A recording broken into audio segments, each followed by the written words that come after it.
Hey stop, tu roules sur le boulevard BD, ce livre est fait pour toi. Les îles noires d'Hergé.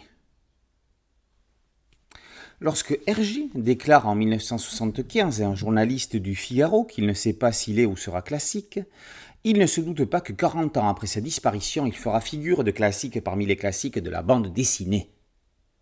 Les classiques ne sont pas des livres que l'on lit, mais des livres que l'on relit. 7e aventure de Tintin, l'île Noire a ceci de particulier qu'elle a connu 3 versions différentes. La première en 1938, en noir et blanc, parue dans le Petit 20e. La deuxième en 1943, en version quadrichromique. Puis une troisième en 1966, modernisée et remaniée à la demande d'un éditeur anglais. Ces 3 versions de l'aventure offrent à Ludwig Schurman matière à rédiger une thèse de doctorat prétexte à parcourir l'intégralité de l'œuvre.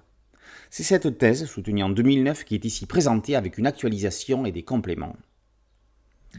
L'auteur ne se contente pas d'un catalogue d'analogies et de comparaisons des 3 versions.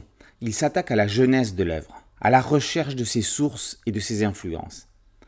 La première partie de ce livre est donc consacrée à l'analyse du contexte socio-culturel et politique des années 30. La deuxième est centrée sur la transformation en couleur et avec une nouvelle pagination.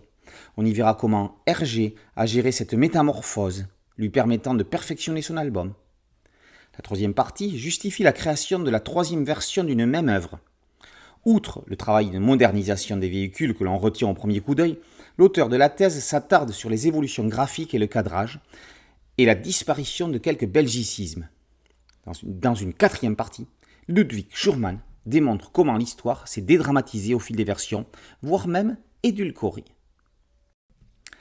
En parcourant ces îles noires d'Hergé, il est ahurissant de constater que l'on peut lire un pavé de plus de 500 pages sur une histoire que l'on connaît tellement bien sans que l'on ne s'ennuie une seule page.